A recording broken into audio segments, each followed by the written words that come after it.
Meteor is headed to crash into our economy. Democrats are willing to do all the work stopping it.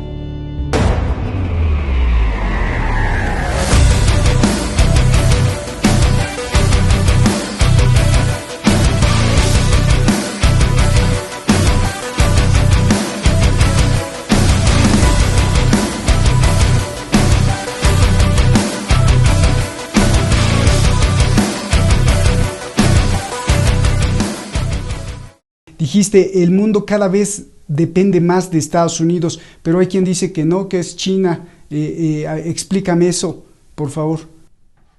Sí, hay un tema que tiene que ver con la identidad anglosajona. Es decir, la economía se maneja en inglés. Y ahí voy a colocar un tema que está siempre tangente en tus preguntas. Y lo voy a decir en forma, tal vez un abuso de confianza, porque tú eres el conductor. Porque tú tienes esa cualidad de ser mexicano. Los mexicanos no tienen un problema de identidad. Digamos, si hay un país en América Latina que tiene una identidad fija, nítida, es México. Más que cualquier otro. Y no lo digo por hacer una lisonja al conductor del programa. Eso se lo digo a cualquier mexicano, de izquierda, de derecha, de arriba, de abajo, de cualquier parte. Gracias. Porque conozco México, he ido mucho a México, he estado trabajando en México por temporadas chiquitas y he aprendido mucho de México.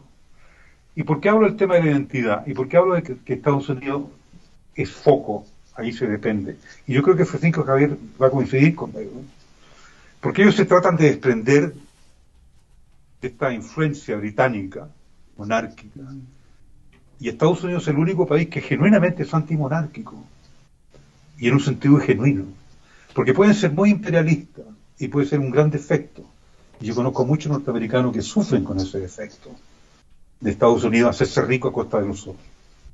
Pero no son monárquicos. Y tienen una estructura de clase bastante variada. Yo me crié, una parte de mi crianza fue en New Jersey, donde tú tenías la casa de George Benson, un guitarrista negro de origen muy modesto, al lado de la casa de Tony Bennett y al lado de la casa de los más grandes industriales de Estados Unidos en el mismo barrio. Y es en New Jersey. Y habían otros barrios a otros niveles más, con ingresos más descendientes, más bajos, ¿no es cierto?, donde la clase media acomodada de negros convivía con la clase media acomodada de norteamericanos. Ahora, eso se fue perdiendo. Yo estoy hablando hasta los 80, 75, 80. ¿Cuándo se pierde? Cuando aplican el ajuste estructural a las economías. Lo que llaman el modelito, el famoso modelo neoliberal, que a mí, Francisco Javier y Roberto, yo no me gusta usar la palabra neoliberal, porque el liberal no tiene nada. Ni de neo tampoco, son neoconservadores. No son liberales ellos. Digamos, el modelo neoliberal no es liberal. Bueno, volviendo al tema de la identidad, ¿qué es lo que está haciendo Trump y los republicanos que apoyan a Trump? Quieren cambiar las reglas del juego dentro de Estados Unidos para que ciertos estados sean eternamente republicanos. Como no van a partir la unión, porque no se puede, van a tratar de que Estados Unidos siga teniendo la identidad anglosajona norteamericana en el comando hegemónico a nivel global. Quiere un poco la era de Eisenhower. ¿Qué significa la era de Eisenhower? La coexistencia de dos sistemas. Eisenhower nunca estuvo contra el comunismo, pero aceptaba la existencia de la Unión Soviética. Eisenhower tuvo muchos problemas con la OTAN y tuvo muchos problemas con la Comunidad Europea, que estaba permanentemente fustigando a Rusia. Y los republicanos siempre negociaron en la época de Eisenhower con la Rusia soviética. Eso terminó con Kennedy, y eso terminó con ese tipo de socialdemocracia que después los libros de Anthony Giddens de la Tercera Vía lo confirman. Ellos se transforman en los interlocutores válidos de las transnacionales, de las manufactureras convencionales, ok. Pero lo hicieron mal, Porque las transnacionales, si bien querían un gobierno uniforme global, no querían destruir los estados.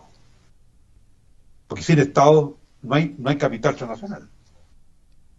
Porque el capital transnacional tiene que funcionar con interestatalidad, con constituciones, con cierto orden, entonces, lo que con dices, reducción de la pobreza, lo que con dices, reducción de las desigualdades. Francisco, lo que Sin dices embargo, es que como bien dice el profesor Martínez, Javier Martínez, el tema del capital financiero, y que ahora se suma la cuestión de la inteligencia artificial, destruyen el capitalismo clásico. Y en ese sentido, ellos son neoclásicos. Ni siquiera son neoclásicos, son anticapitalismo clásico. En el fondo son anticapitalistas. Y Francisco Javier lo dice a través de su interpretación de China.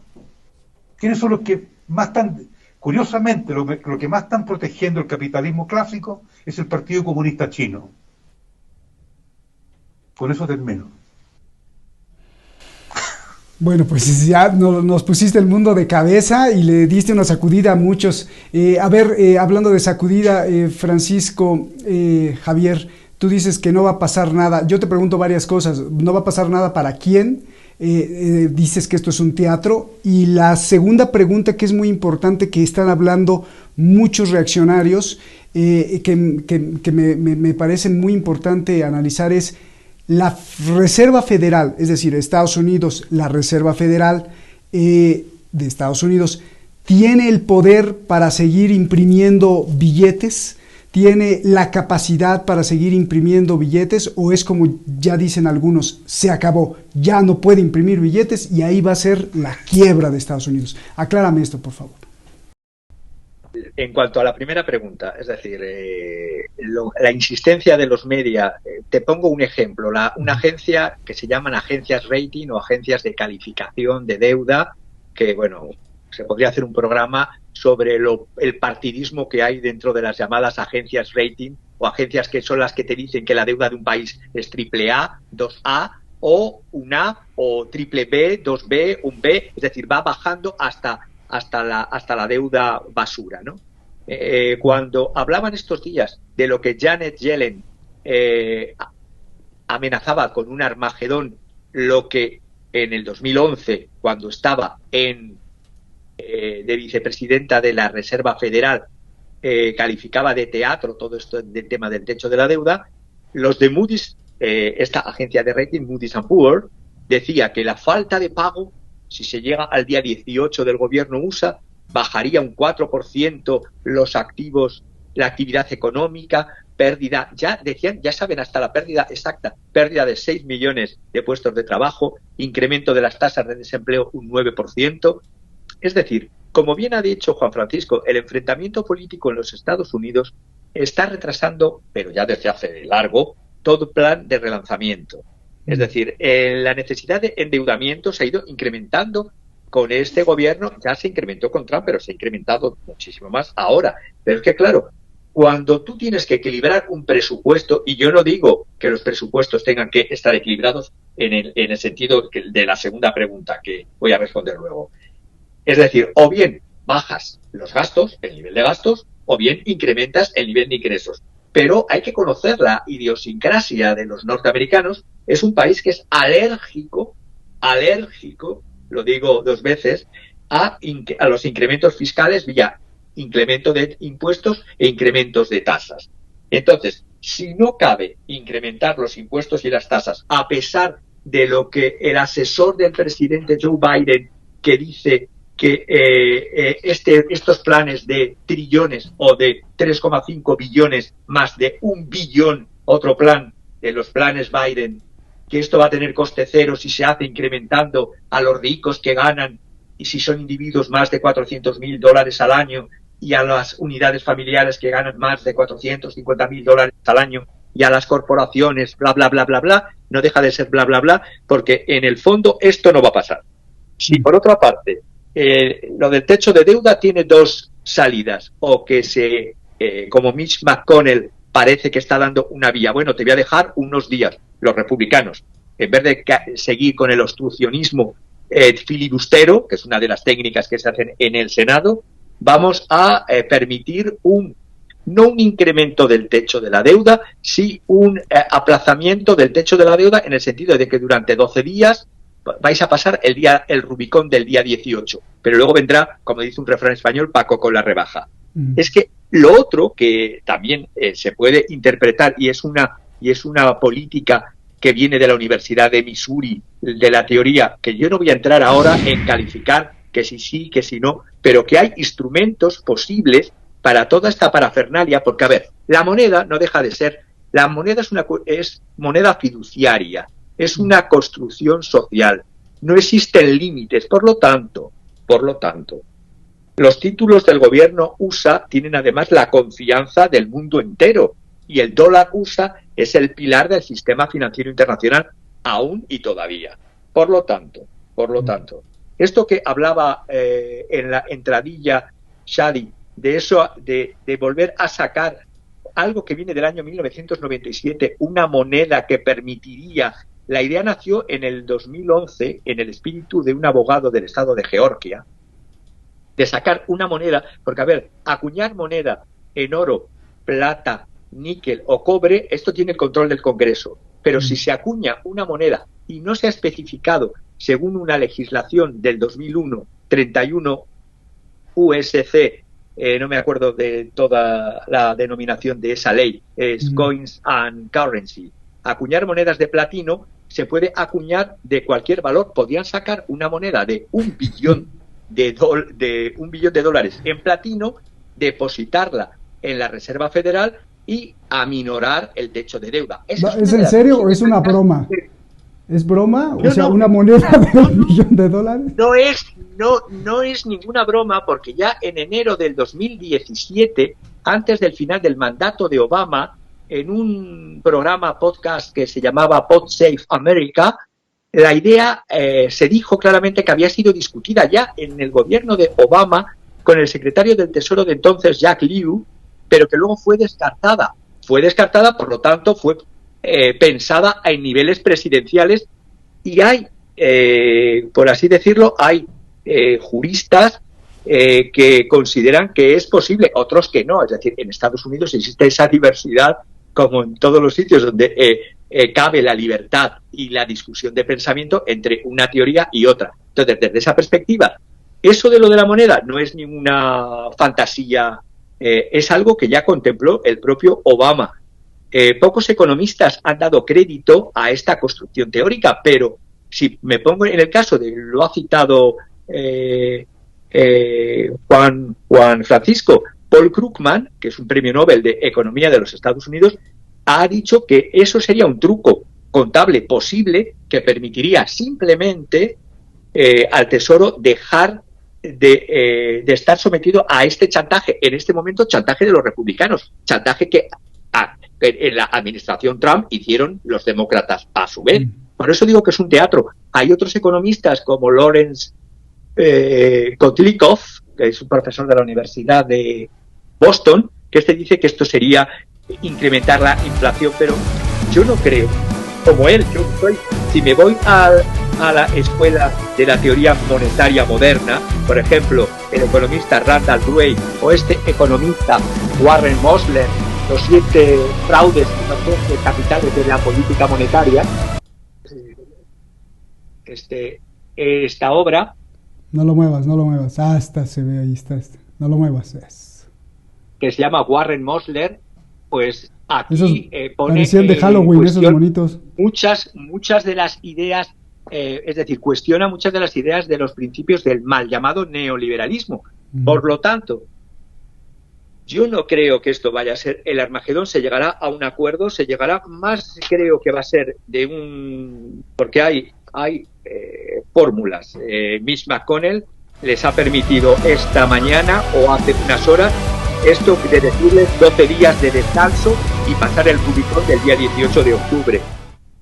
Chuck Schumer hablaba de un proceso, otro procedimiento que se hace en el Senado, porque los juegos que se hacen en el Senado de los Estados Unidos y los procedimientos son realmente de verdaderas obras teatrales de Shakespeare. Entonces, otro procedimiento es el llamado procedimiento de reconciliación o de conciliación presupuestaria. todo esto que tiene que ver, que unos no jugar con la regla de 60 senadores que pudiesen bloquear. Esto sería la de la conciliación, sería entrar en un pacto, empezar de cero, y ya cabría 50 o 50 más 1, no los 60. Y otra técnica que también existe en el Senado es la llamada la opción nuclear. No confundamos a la audiencia, que no tiene que ver nada con los temas nucleares a nivel de defensa. Se utilizó una vez y es una vía en la que el líder de la mayoría del Senado plantea una cuestión de orden que viola las reglas actuales, el funcionario rechaza la cuestión de orden, luego el líder apela al fallo y pide una votación, y entonces allí una mayoría simple anula la decisión del presidente y la declaración falsa hecha por el líder. Es decir, que va a haber salidas en el Senado a este impasse, sí o sí. Que se está formando un teatrillo de varietés, pues como siempre, es que yo siempre, valga la redundancia, me gusta desdramatizar las situaciones que los media pasó con Evergrande el otro día cuando intervine. Iba a ser la hecatombe con Evergrande. Ahora va a ser la hecatombe, según algunos medios, de quiebra de los Estados Unidos. No va a quebrar los Estados Unidos. En el peor de los casos va a haber, ya pasó en el 2011, una rebaja de la calificación de la deuda soberana norteamericana, que pasó de ser AAA a AA y luego recuperó otra vez eso de AAA, y dejando mucho que desear a las llamadas agencias de rating. Pero repito, existen mecanismos, he dicho además lo de la teoría monetaria moderna, porque ahí se ve claro que el dinero, cuando es fiduciario, eso de ese miedo a las deudas, pues si se cubren, o una de dos, o recortas gastos, lo clásico, o incrementas ingresos. Como ni lo uno ni lo otro parece, el recorte de gastos no parece que vaya en la mente de los demócratas, y el incremento de impuestos, por más que digan, son alérgicos todos los norteamericanos, pues entonces habrá que, o la monedita célebre de platino, que no la quiere. Pero la segunda pregunta, Francisco, ¿tiene la capacidad Estados Unidos de seguir imprimiendo billetes? Porque hay quienes dicen que ya no, se acabó y eso va a ser el talón de Aquiles. Y hay otros que dicen que jamás va a caer. Pero los planes del gran reseteo financiero, lo que se quiere es desligar el peso que tiene, que ha sido positivo y les beneficia y les ha beneficiado. Pero desde Nixon para acá, la bola del tema del dólar, ahora, por parte de determinados grupos, se quiere una élite financiera, y no hablo de conspiraciones, sino una realidad, que lo ha dicho la propia, tiene el nombre que nunca me sale, Georgina Kristalieva, la presidenta del Fondo Monetario Internacional.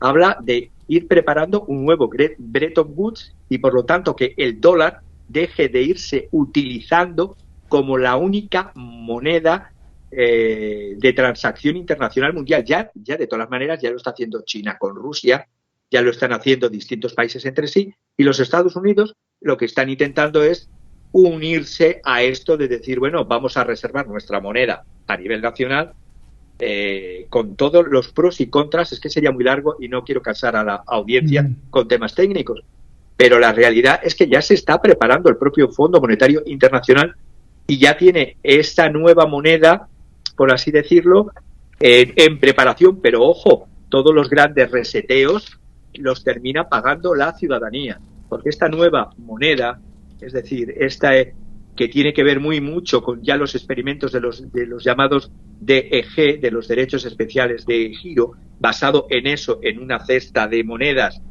donde se han ido metiendo varios entre ellos dólar, la moneda china, el yen, el euro, etcétera.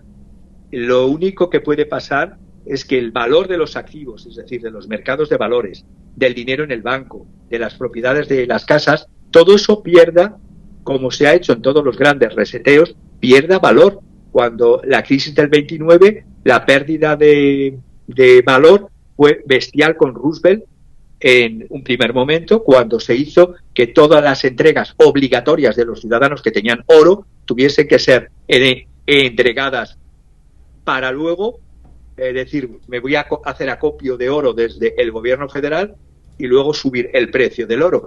Por lo tanto, posibilidades tiene todas. Que se quiera ir suplantando el dólar, por ahí van los tiros. ¿Y cómo se llama esa nueva moneda? Es decir, ¿Cómo se llamaría esa nueva moneda? ¿Sería de papel? ¿Sería la moneda Bitcoin? No. ¿Cuál sería esa moneda? No, sería evidentemente electrónica, ¿no? De lo que es el dinero hasta ahora, que el dinero electrónico se pasaría a un sistema de, ya no sería ni física, es decir, una moneda totalmente virtual, con toda la servidumbre. No el Bitcoin. Con toda la servidumbre, no, el Bitcoin no, con toda la servidumbre que supone que las personas no puedan manejar efectivo. Porque yo soy de los que cree que quien tiene efectivo en el bolsillo, aunque sea un euro, un peso, o sea la moneda que sea, bueno, ya el euro, yo preferiría tener pesetas y que tuviésemos una posibilidad de manejar la política monetaria, pero ya ni eso. En Europa hemos perdido eso desde Maastricht. Es decir,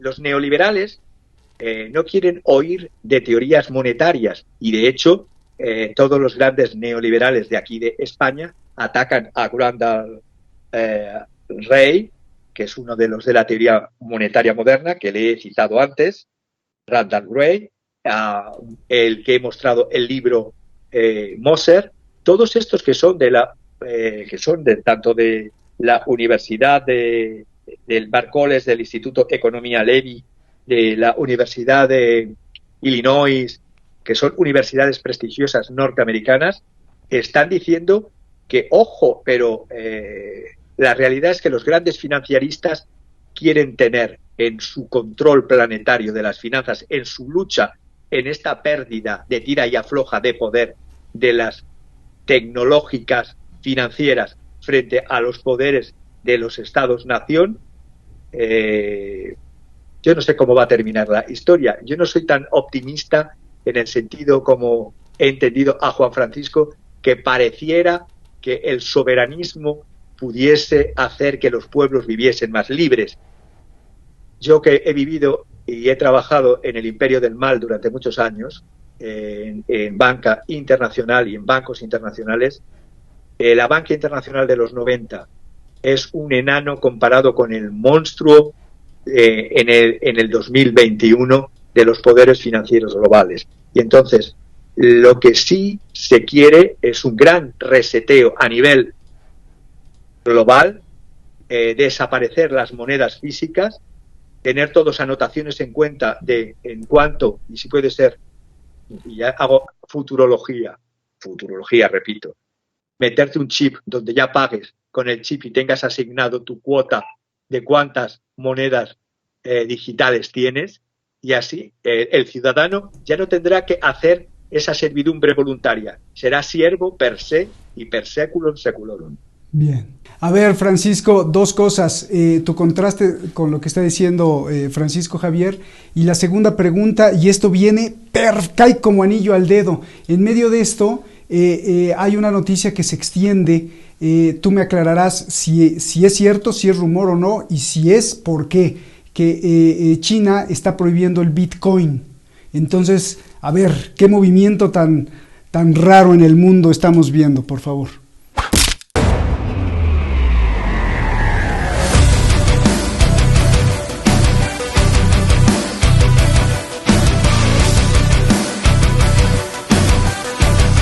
Desapareció.